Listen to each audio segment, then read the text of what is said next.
Hai, bersama dengan Pakcik Kebun hari ni. So hari ni Pakcik Kebun nak tunjukkan satu, kita nak tanam pokok daun sup ya. Daun sup tapi kita nak guna melalui akar. So macam mana caranya kita nak tanam ni? Cara yang dia akan hidup dengan elok. Okay, so jom saksikan Pakcik Kebun.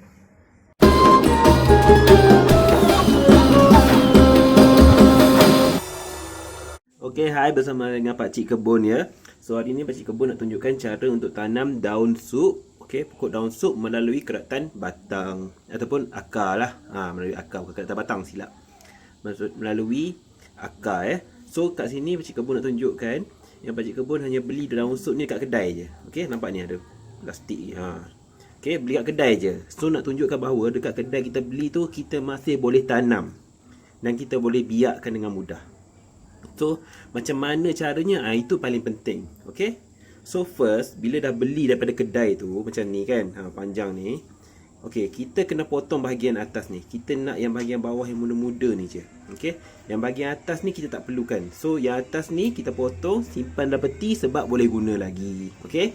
Jangan membazir.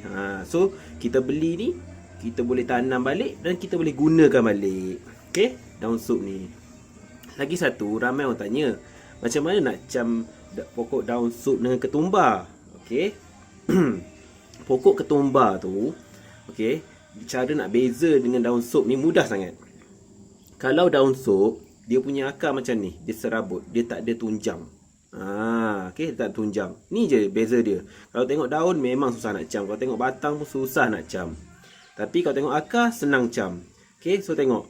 Kalau akar macam ni, dia tak ada yang, kalau satu ni dia tunjang panjang sampai sini ke, sampai sini, panjang sampai sini, tu maksudnya dia celery ataupun celery pula, coriander, maksudnya daun ketumbar. Tapi kalau daun sup ni, okay, ataupun celery ni, dia pendek dan dia berserabut macam ni. Dia tak ada satu yang tunjang.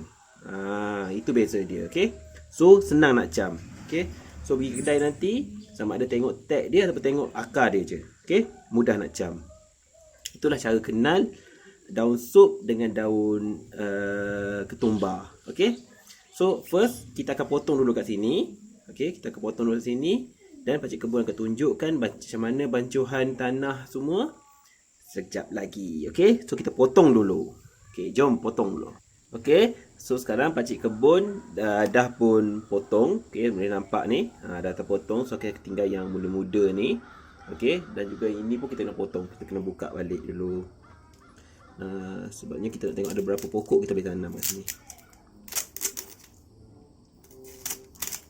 Okey. So kat sini kita ada banyak juga ni, satu gugusan. Okey, lagi satu tips Pakcik Kebun. Okey, jika anda nak beli daun sup, nak tanam balik, cari yang batang besar. Sebab apa? Bila batang dia besar, dia lagi kuat, dia lagi stable dan dia tidak mudah tumbang kalau kita tanam. Okey. Tu paling penting, okey. Cari yang batang besar. So lagi satu batang besar, kalau kita nak pisahkan dia pun boleh. Kita boleh putuskan dekat bahagian akar ni, kita boleh pisahkan dia. Contoh macam ni, nak ambil anak kan, nak ambil anak lain, nak try semaikan tempat lain, okey. Kita boleh putuskan saja dia. Okey, kat sini. So macam Pakcik Kebun dah nak putuskan. Pakcik Kebun nak tanamkan satu gugusan macam ni. Okey. So nampak ni, dia besar-besar sini. Lagi satu, kalau beli dekat kedai ke market ke, selalunya benda ni dia dah lama dah duduk dekat luar. Maksudnya dia tidak berada dalam tanah, dia tak kena air. Jadi kita kena aktifkan balik akar dia tu. Ni adalah satu teknik yang penting. Janganlah balik tu terus tanam. Okey. Possibility untuk dia hidup tu agak susah sikit. Sebab apa? Sebab akar dia tak aktif. Dah lama tak kena air, dah lama tak kena tanah, dah lama tak dapat zat. Jadi kena aktifkan dulu akar dia. Okay. So macam mana nak aktifkan akar tu? Mudah sangat. Okay, mudah sangat. Sediakan satu air. Selepas tu ambil satu sudu serbuk ni, serbuk akar. Okay, masukkan dalam air, kacau-kacau. Dan rendamkan jangan lama. Okey, rendam lebih kurang dalam sejam ke, sejam lebih ke. Sebab kita just nak aktifkan akar dia. Okey, dia lain dengan pokok lain. Macam pokok lain, kita boleh rendam lama sebab dia berbatang kayu. Kalau berbatang herba, kita rendam lama, lebih daripada 2-3 hari, dia akan mati. Sebab apa? Sebab air tersebut akan mula merosakkan sistem pokok ni. Okey, dia akan jadi busuk, lembik dan sebagainya lah. Lepas tu tak boleh tanam lah, dah mati dah pokok tu. Okey, so itu antara teknik pakcik kebun So jangan lupa dapatkan serbuk pengakar ni Dan dia punya serbuk ni macam ni je. Okey, warna putih macam ni. So masukkan je dalam tu. Okey. So serbuk pengakar ni jangan sesekali dilupakan. Okey, ini bagus. Okey. So kat sini boleh nampak, okey, ada banyak ni, ada banyak pokok. So pakcik kebun rasa pakcik kebun nak cabut dah ni sebab ini dah tergoyang. Okey, yang ni boleh cabut kot. Oh, tak boleh. Tak boleh. Terlalu kuat. Okey, tak apa. Dia terlalu kuat, biarkan. Okey, lebihan-lebihan ni boleh buang, bersihkan sikit. Okey. So ini kita akan tanam ke dalam pasu. So macam medium sangat penting, okey, medium tanah. Okey, jangan sesekali tanam di atas tanah yang betul-betul pegang air, okey. Maksudnya bila disiram air tak lalu keluar. Yang tu bahaya, okey. Yang tu bahaya. Ia akan menyebabkan sistem dia akan rosak. Okey, akarnya akan mula rosak. Okey. So apa yang kita perlukan adalah, okey, pakcik kebun tunjuk balik. Sebelum tu kita alih dulu. Kita akan gunakan tanah organik macam tanah kampung kita ni. Yang macam selalu pakcik kebun dah ajarkan cara nak prepare tanah ni. Mudah sangat, okey. Tanah organik macam tanah kampung ni. Ingat lagi. So kalau siapa ni cuba nak buat ni, boleh rujuk video yang sebelum ini. Okey. Video sebelum ni ada tunjukkan cara-cara nak buat tanah organik macam tanah kampung ni. Okey. So tanah ni, okey, untuk tanah organik ni, untuk kita tanam pokok jenis herba ni, kita perlukan 100% menggunakan tanah ini. Okey. Ingat, tak perlu nak campur dengan tanah hitam lain. Tak perlu campur. So kita boleh guna 100% terus. Okey. So sebelum guna tu macam biasalah, kita akan gaul dulu sedikit. Gaul dulu sedikit. Okey. So kita akan ambil ni dan kita akan isikan ke dalam kita punya pasu ya. Okey. Okey, so jadi sekarang kita akan scoopkan. Okey, gunakan pasu yang sedang je. Okey, sebab pokok ni tak perlukan banyak sangat tanah. Yang penting dia cukup untuk dia berdiri. Okey, dan ada teknik juga macam mana nak pastikan pokok tu sentiasa berdiri. Okey, sebab akar dia pendek. Jadi macam mana nak berdiri tu, yang tu pakcik kebun akan tunjukkan. First kita isikan dulu tanah ke dalam pasu yang sedang. Okey, tak perlu tanah yang banyak. Tak perlu pasu yang besar. Tak perlu. Cukup yang sedang-sedang saja. Okey, kita akan isi dulu. Ni 100% tahu guna tanah organik macam tanah kampung kita tu. Yang pakcik kebun saya tunjuk cara-cara buat tu. Guna 100% ya. Jangan pula lepas ni ada yang cuba kata tak jadi. Tapi sebenarnya dia orang campur dengan tanah hitam biasa. Jangan. Guna 100% tanah organik kita. Okey, dah cukup.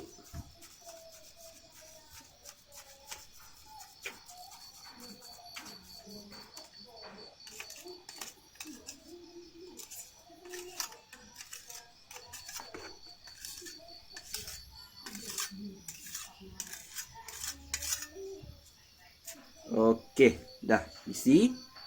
Seterusnya, okey, dah siap tu. So, kita buat macam ni dulu. Kenapa pakcik kebun untuk pokok ni kita kena buat tanah macam membukit ke tengah? Sebab apa? Sebabnya bila dia sedut air, nanti air tu tidak terlalu, dia jangan orang kata macam bentuk sungai.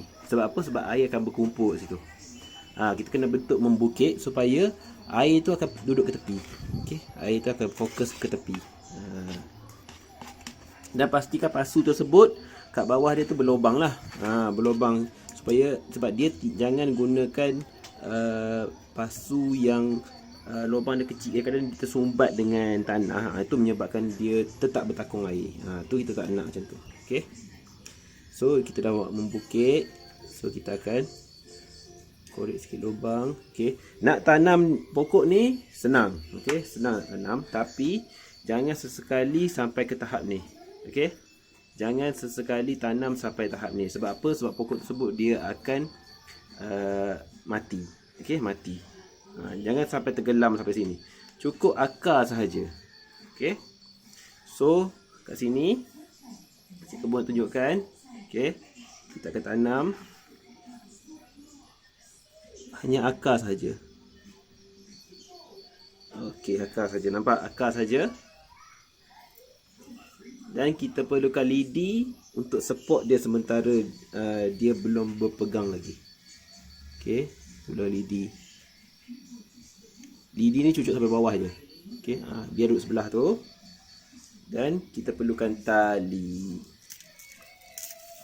Okey, tali. Okey, so kita akan ikat sedikit kat sini.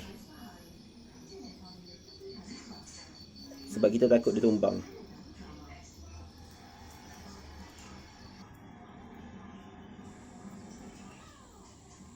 Okey. Okey. Dan sudah tu kita pun tutup saja akar dia.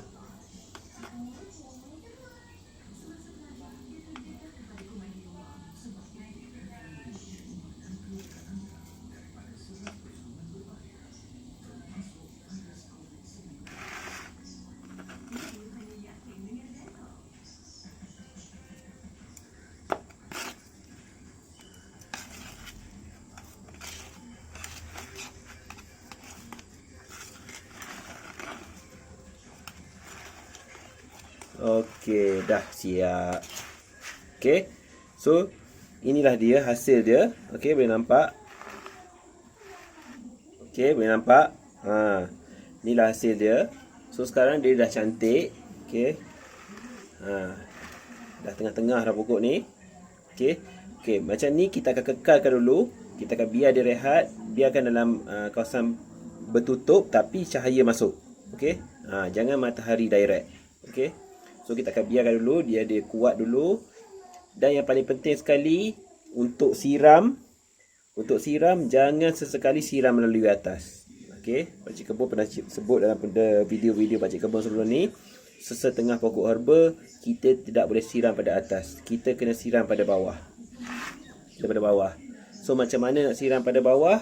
Itu caranya adalah sangat senang. Sama ada anda sediakan mangkuk, piring atau apa saja, letak saja macam ni dan isikan air kat sini. Bila air tu dah kering, isi lagi. Bila air tu dah kering, isi lagi. Macam itulah.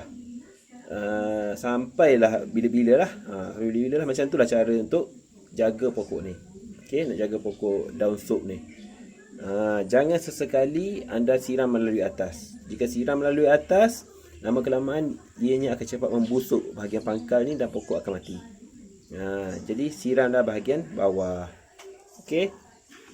So itulah saja cara penjagaan dia. Cara tanam dia yang amat mudah. Yang penting tanah kena guna tanah organik macam tanah kampung.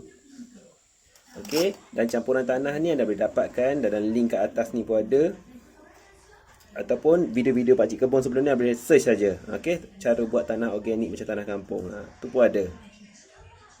So selamat mencuba. Selamat berjaya. Okey. Sebab ni Pak Cik Kebun tahu ramai yang tak berjaya tanam macam ni. Ada yang tanam melalui biji benih, ada yang melalui akar. Dua-dua semua fail. Pak Cik Kebun macam tu juga fail. Tapi Pak Cik Kebun jumpa teknik ni, so Pak Cik Kebun akan sharekan dengan anda. So anda share lah ilmu ni dengan orang lain. Okey. Pengalaman Pak Cik Kebun ni share je dengan orang lain biar orang lain pun tahu. Okey. So selamat mencuba. Jumpa lagi dalam Pak Cik Kebun tanam seterusnya.